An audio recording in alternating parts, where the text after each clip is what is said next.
কোনো মোটো ব্লগ আসবে না। সেটা আমি আজ অব্দি সলিউশন করতে পারিনি। এটাই আমার শেষ ব্লগ। জানি না কোথায় চলে যাবে, কার কাছে থাকবে, কিভাবে থাকবে। ছোট বড় অনেক কারণ আছে, ঠিক আছে, এটা তো হচ্ছে সবচেয়ে বড় মেজর ইস্যু। তো গুড মর্নিং ফ্রেন্ডস, আমি নীল চলে এসেছি আবার একটা নতুন দিন নতুন ব্লগ নিয়ে। বাইকটা রেডি করছি। এতক্ষণ তোমরা থাম্বনেল আর টাইটেলে যেটা দেখলে যে আজকে হচ্ছে আমার লাস্ট রাইড এই পালসার 125 BS4 মডেল। এর সাথে আজকে আমার লাস্ট রাইড। তো আপাতত গাড়ি টাড়ি পুষে নিয়ে রেডি হয়ে বেরাচ্ছি অফিসের জন্য। এখন যাব অফিস, ঠিক আছে। তারপর অফিস থেকে বেরাবো, একটু ভান্নায় যাব, কয়েকটা ছোট ছোট চেঞ্জেস করার আছে গাড়িরই অবভিয়াসলি। এতদিন ইনস্টলেশনের ভিডিও দেখিয়েছি, আজকে আনইনস্টলের ভিডিও দেখাবো। আজকে এবার আসল কথায় যেটা আজকের আমাদের কি বলে যেটা আজকের আমাদের রাইড আর কি, যে লাস্ট রাইড সত্যি আমার আজকের লাস্ট রাইড। এরপরে আর কোনো মোটো ব্লগ আসবে না, আর কোনো এই গাড়িতে আর কোনো ব্লগও আসবে না। তার কারণ হ্যাঁ, যেটা সবাই তোমরা এক্সপেক্ট করছো সেটাই, গাড়িটা আমি ছেড়ে দিচ্ছি, বা বলো গাড়িটা আমি সেল করে দিচ্ছি, ঠিক আছে। তার কারণ অনেক আছে, ছোট বড় অনেক কারণ আছে। তো দেখতে দেখতে 2019 সালে এই গাড়ির সাথে যাত্রা শুরু করেছিলাম আমরা। 2019 সাল 30শে সেপ্টেম্বর, দুর্গাপুজোর সময় ছিল যত সম্ভব, দুর্গাপুজোর পঞ্চমী কি চতুর্থী হবে হয়তো, তখন গাড়িটা নিয়েছিলাম রোলটা বাজাজ বাগুইআটি থেকে। তারপর আজ 2025 সাল, আজ 14ই জানুয়ারি, আজ Makar Sankranti. By the way সবাইকে পৌষ সংক্রান্তি বা মকর সংক্রান্তির শুভেচ্ছা রইল। আর নতুন বছরও পড়ে গেছে, সবাইকে হ্যাপি নিউ ইয়ার। আজকে মকর সংক্রান্তি, পৌষ সংক্রান্তি যেটাই বলো, মাসের শেষ দিন।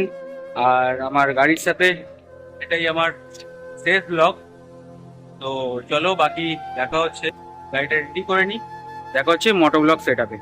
চলো। আজকে এই পৌষ সংক্রান্তির দিনটাই আমি অ্যাকচুয়ালি বেছে নিয়েছি লাস্ট রাইডটা করার জন্য। কেননা এই সংক্রান্তির আগে আমাদের সনাতন ধর্মে কোনো পুরনো জিনিস বা কোনো নিজের কোনো প্রিয় জিনিস কিছু কাউকে দিয়ে দিতে নেই। তো সেই জন্য আজকের দিনটা অবধি আমি লঙ্গার করলাম। কালকে আমি আমার এই 6 বছরের সাথী এই বাইকটা সেল করে দিচ্ছি। তো বাইকটা সেল করে দেওয়ার পেছনে অনেক ছোট বড় কারণ আছে, যেগুলো যতটা পারবো আজকে তোমাদের সাথে শেয়ার করবো। শুরু থেকে শুরু করি। 2019 সাল 30শে সেপ্টেম্বর 2019 সালে আমি এই বাইকটা নিয়েছিলাম। তখন আমার অনরোড প্রাইস পড়ে গেছিলো এই 85,000 টাকা মতো। সিঙ্গেল ডিস্ক, সিবিএস মানে কম্বি ব্রেকিং সিস্টেম, 125cc নিয়ন সেগমেন্ট। এটা নিয়নের একদম ফার্স্ট লট। তোমরা এই সাইডটা দেখতে পাবে, এইখানটা দেখো কোনো কোনো কান নেই, ঠিক আছে। তো এরপরের যে মডেলগুলো এসেছিল সেই মডেলগুলোতে কান ছিল, ঠিক আছে। তো এটা কান ছাড়া মডেলটা 2019-এর ম্যানুফ্যাকচারিং। তো তারপর থেকে আমি এখনো অবধি চালিয়েছি, যদি তোমাদের একটু ক্লোজ দেখানোর চেষ্টা করি, জানি না বুঝতে পারছো কিনা, 27,152 কিলোমিটার এখন চলছে গাড়ি, ঠিক আছে। গাড়ি কেনার প্রথম 2 বছরের মধ্যে আমার গাড়ি অত চলেনি। তার দুটো কারণ, তখন আমি ডেলি অফিস যাতায়াত করতাম না বাইক নিয়ে। আর যেমন ডেলি অফিস যাতায়াত করি, মাঝে মধ্যে সুযোগ সুবিধা হলে র্যাপিডোও চালাই, তো তখন সেটা আমি করতাম না, ঠিক আছে। তখন শুধুমাত্র শনিবার রোববার বেরাতাম, বন্ধু বান্ধবের সাথে ফ্যামিলির সাথে রাইড করতাম, আর কোথাও মোটো ব্লগ করতাম, ঠিক আছে। তারপরে ধীরে ধীরে একটা একটা করে সমস্যা দেখা দেয়, জন্য ধীরে ধীরে মোটো ব্লগটা অতটা কন্টিনিউ করে উঠতে পারিনি। লকডাউন শুরু হলো, লকডাউনে তো একদমই গাড়ি চলেনি। তারপর যখন লকডাউন খুললো, একবার দীঘা রাইড করে এসেছি এই গাড়ি নিয়ে আমি। তো তখন আমি মোটোব্লগ স্টার্ট করিনি, মোটোব্লগ সেট আপ ছিল না, বা বলা যায় আমি ব্লগই স্টার্ট করিনি, কেননা সেই জন্য আমার গাড়ি কেনা থেকে কোনো ভিডিও নেই। তারপরে ধীরে ধীরে আমি ব্লগ স্টার্ট করেছি। তাছাড়া সেরকম ভাবে কোনো লং রাইড করিনি। হ্যাঁ, এই 6টা বছর 6টা পুজো তো ঘুরেইছি বাইকটা নিয়ে, ঠিক আছে, খুবই ভালোভাবে ঘুরেছি। সারা সারা রাত ঘুরেছি, 4 দিন ঘুরে, একবার হিন্দুস্তান ধাবা, একবার NH34 সরাইখানা ধাবা। বছরে 27,154 কিলোমিটার গাড়ি চলছে। তো তোমরা বুঝতে পারছো আমি কিরম ঘুরেছি। গাড়িটা কিনেছিলাম কারণ হচ্ছে এর একটা বাইকের শখ তো দেখো সব ছেলেরই থাকে, তো সেই হিসাবে আমারও ছিল। তো আমার শুরু থেকে পছন্দ ছিল টিভিএস অ্যাপাচে। তো তখন 2019 সালে যখন আমি গাড়ি নিয়েছি, তখন আমি অ্যাপাচি নিতে পারিনি। তাও এই গাড়িটা নেওয়ার সময়তে আমার বাবার 2004-এর একটা ইয়ামা ফেজার ছিল, স্পোক রিম মডেল, সেটাকে এক্সচেঞ্জ করেছিলাম। সেটা এক্সচেঞ্জ করে আমি ভ্যালু পেয়েছিলাম রোলটা বাজাজেই 3,000 টাকা। 10,000 টাকা মতো আমি জোগাড় করে এই 13,000 টাকা ডাউন পেমেন্ট করেছিলাম এই পালসারটার জন্য, আর বাদ বাকি 36টা ইএমআই করেছিলাম। যতদূর সম্ভব আমার খেয়াল পড়ছে 3200 টাকা থেকে 3500 টাকার মধ্যে আমার ইএমআই ছিল। প্রথম সার্ভিস থেকে বা প্রথম ঠিক 7 দিন 5 দিন থেকে যে প্রবলেমটা আমি এই গাড়িতে যেটা ফেস করেছি সেটা হচ্ছে ইনিশিয়াল পিক আপ। এই গাড়িতে আমি কোনোরকম কোনো স্টার্টিং রেঞ্জ আমি ভালো পাইনি। হ্যাঁ, বাট রোড স্টেবিলিটি খুব ভালো। ফার্স্ট সার্ভিস করেছিলাম রোলটা বাজাজে কেষ্টপুরে, মানে প্রফুল্ল কাননে। সেখানেও আমি গিয়ে প্রবলেমটা বলেছিলাম, তারা সলভ করতে পারেনি। সেকেন্ড সার্ভিসও করেছি আমি ওখানে। তো তারা সেকেন্ড সার্ভিস থেকে আমাকে যেটা অজুহাত দিতে থাকে সেটা হচ্ছে যে ক্লাচ প্লেট পাল্টাতে। তো আমি সেই থেকে আজ অবধি আমি ক্লাচ প্লেট চেঞ্জ করিনি, ঠিক আছে। চেঞ্জ করেছি বলতে গেলে 25,000 কিলোমিটারে আমি আমার রিয়ার টায়ারটা পাল্টেছি, আর 22,000-এ চেঞ্জ পকেট পাল্টেছি। এর আগে এই হচ্ছে গাড়িতে মেজার চেঞ্জ। তাছাড়া নর্মাল সার্ভিসে যেগুলো যেগুলো চেঞ্জ হয় সেগুলো তো হয়েছেই, ঠিক আছে। প্রবলেম তোমাদের দেখাই, যেমন ধরো গাড়িটা স্টার্ট দিয়েছি, যেই ছেড়ে দিচ্ছি গাড়ি অটোমেটিক্যালি দেখো বন্ধ, ঠিক আছে। আবার এখন হয়তো এখন সেলফ স্টার্ট নিলে নেবে, বা একবার আবার কিক স্টার্ট দিয়ে দেখি। এ দেখো ফলস খেলো, আর একবার দিই। দেখো একটা জিনিস দেখাই, এই যে যতক্ষণ আমি ধরে রয়েছি ততক্ষণ স্পিড, ছেড়ে দিলে গাড়ি মিসিং মারছে। আর এই মিসিং মারাটা আমি অনেক জায়গায় ঠিক করানোর চেষ্টা করেছি, তো কোনোরকমভাবে কোনো সলিউশন আসছে না, বারবার টিউনিং পড়ে যাচ্ছে। আর এছাড়াও অনেক প্রবলেম আছে, চলো বলি ধীরে ধীরে। ইদানিং লাস্ট 1 বছর ধরে এটা হচ্ছে গাড়িতে আগে যে খরচা ছিল, আমি যে কারণে 125 সিসিটা নিয়েছিলাম, যে লো মেনটেনেন্স হবে, হাই মাইলেজ হবে। এখনো মানে শুরু থেকে হয়তো আমি স্টার্টিং এ 50-এর কাছাকাছি মোটামুটি মাইলেজ পেয়ে এসেছি। আজ সেই মাইলেজ এসে দাঁড়িয়ে গেছে ধরে নাও তোমরা 38-40-এর কাছাকাছি। সার্ভিসের পরেও মাইলেজ দাঁড়ায় না।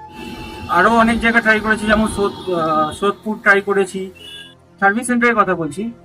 এছাড়া কৃষ্ণপুর বটতলা ট্রাই করেছি, আচ্ছা মানিকতলা ট্রাই করেছি।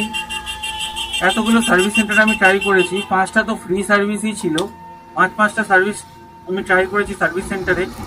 তারপরেও বলেছে সেখানে গিয়ে আমি সার্ভিস করি। কোনোরকম ভাবে আমার এই মানে যে প্রবলেমটা, যেটা পিক আপের যে প্রবলেমটা, সেটা আমি আজ অব্দি সলিউশন করতে পারিনি, ঠিক আছে।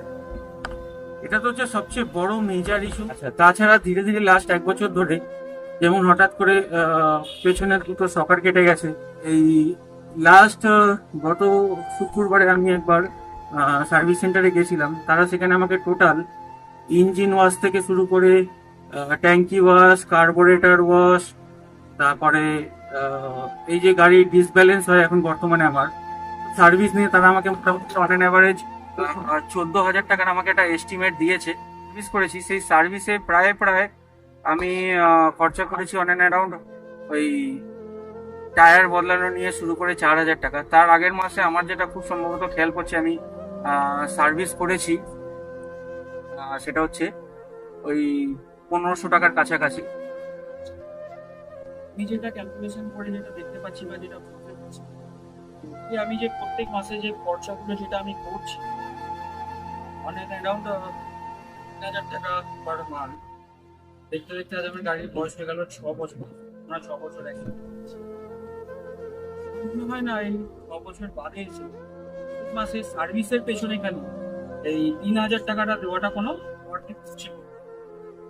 সেই কারণে যেটা একটা মানে ইচ্ছা যেটা আমি ক্যালকুলেশন করে বুঝতে পারছি যে এই টাকাটা পার মান্থ বলে আমার মনে হচ্ছে যখনই আমি এক্সেলেটরটা ছাড়ছি ঠিক তখনই গাড়ি বন্ধ হয়ে যাচ্ছে। সেটা মানে 20-25 কিলোমিটার 50 কিলোমিটার চালিয়ে আমি দেখে নিয়েছি। কিছুদিন আগে আপ অ্যান্ড ডাউন 100 কিলোমিটার একটা শর্ট রাইড করেছিলাম, তখন ব্লক করতে পারিনি কারণ গাড়িটা এতটাই প্রবলেম করছিল। ফ্যামিলি নিয়ে রাইড করছিলাম, ছোট ছোট বাম্পার যখন আসছে ঠিক আছে, আমি কোনো বাম্পার নিয়ে আমি দেখাতে পারছি না। যখনই ধরে নাও কোনো বাম্পার আমি দেখতে পাচ্ছি, যেই তার সাথে এসে গাড়িটা স্লো করছি সঙ্গে সঙ্গে গাড়ি মিশে 14,000 টাকা এই 6 বছর পুরোনো গাড়ি থেকে দেওয়ার জন্য আমার মনে কথা বলে যেটা যে একটা নতুন গাড়ি নিয়ে নিলে তো সেই টাকাতেই আমার ইএমআই বেরিয়ে আসবে। এটা একটা জাস্ট ক্যালকুলেশন। তো আগে চলো আজকে দিন শেষ করি, আজকে মাস শেষ হোক, গাড়িটা সেল করি, তারপর একটা কিছু ভাবনা চিন্তা করতে থাকো, দেখতে থাকো আজকের লাস্ট রাইড ব্লগ, লাস্ট মোটো ব্লগ। আশা করছি তোমাদের ভালো লাগবে। এই গাড়ি কেনার যেটা আমার মেন উদ্দেশ্য যেটা ছিল, এক তো মাইলেজ, দ্বিতীয়ত মেনটেনেন্স খরচা কম। তারপর আমি যখন গাড়ি কিনেছিলাম তখন আমার বাবা গাড়ি চালাতেন, এখন আর গাড়ি চালান না, ঠিক আছে। তো আমি ভেবেছিলাম যে মানডে টু ফ্রাইডে গাড়িটা বাবার কাছেই রাখা থাকবে, বাবার কাজের আপ ডাউন করবে, শনি রোববার খালি আমি বেরাবো। ধীরে ধীরে বাবা প্রথম দিকে চালাতো গাড়ি মাঝে মধ্যে, তারপর ধীরে ধীরে বাবা গাড়ি চালানো বন্ধ করে দিল, গাড়ি বাড়িতেই পড়ে থাকতো। তারপরে লকডাউন হলো, লকডাউন কেটে গেল। লকডাউনে আমি মোটামুটি গাড়িটা ইউজ করেছি, তাও মোটামুটি মানে ডেলি 100 কিলোমিটার গাড়ি আপ ডাউন করিনি। যখন ধীরে ধীরে বাস গাড়ি চলতে শুরু করলো তখন মাঝে মধ্যে অফিস আপ ডাউন করতাম হপ্তাহে 1 দিন 2 দিন। আর তারপরে ধীরে ধীরে গাড়িটার সাথে রানিং হই, বাট ফুল ফেজে গাড়িটা নিয়ে আমি চলা শুরু করেছি লাস্ট 1 বছর। প্রবলেম সেদিনও যা ছিল আজও তাই আছে, ধীরে ধীরে প্রবলেমগুলো বেড়েছে, মানে মিসিং প্রবলেম, ব্যাটারি প্রবলেম, পেছনের সকারের প্রবলেম, সামনে ডিমের চাকা টাল খাওয়ার প্রবলেম, ডিসব্যালেন্সের প্রবলেম। তো এখন আমার যেটা থট, এই 6 বছর বাদে এসে যেটা আমি দেখছি যে আলটিমেটলি বাবা তো ইউজ করলোই না, ভেবেছিলাম দুজন মিলে ইউজ করবো। প্রায় 90% আমি ইউজ করলাম, 10% হয়তো বাবা ইউজ করেছে। তো যখন বাবা আর ইউজই করছে না, শুধুমাত্র আমি ইউজ করছি, তো তাহলে আর সেই সেন্সে বা গাড়ি রেখেও আমার কোনো লাভ নেই। এটা হলো ফার্স্ট জিনিস।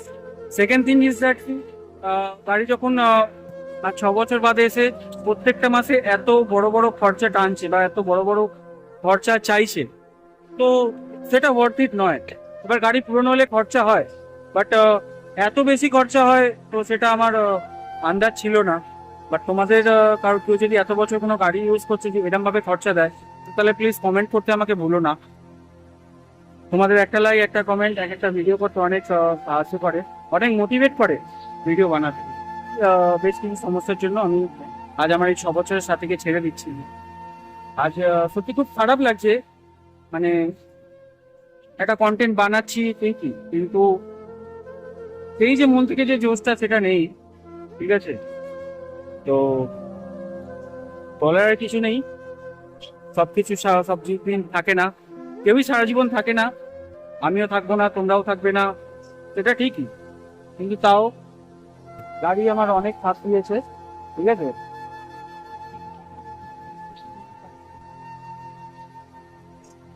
চলো আজকে রাইড করি গাড়িটা।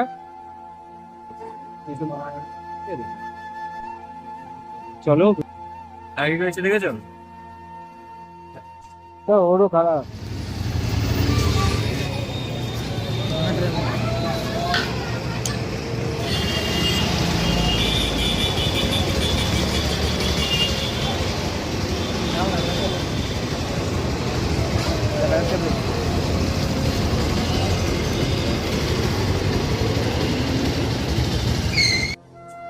এই ছিল আমার